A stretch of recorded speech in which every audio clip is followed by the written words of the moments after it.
Good day, everybody. I greet you in the name of Jesus Christ. And we've got an amazing word this morning from the Lord. It's out of Matthew 16, verse 19, and I'm reading it out of the Amplified Translation. We all know the scripture.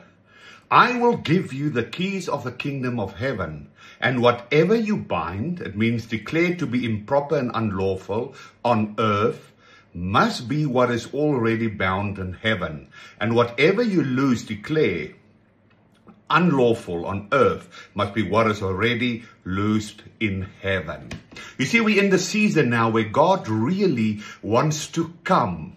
And He wants to give us the keys of heaven. He wants us to be able to step in harmony and unity with Him into the greater glory, the greater miracles, the greater things. And He really wants us as kings and priests in the order of Melchizedek to rule and reign and to bring the glory of Yahweh back into creation. But this is a thing that He needs to trust you, because what did He actually do there?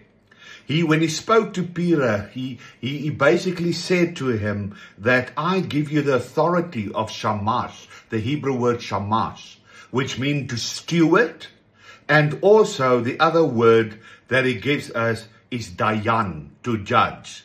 So He gives us the keys of heaven so that we can steward it, but we can also judge it, all circumstances, everything's what do I release where. It's basically that principles, don't throw the blessings, don't throw the pearls to the pigs. You need to administrate and steward and judge the blessings according to God's will and according to God's desire.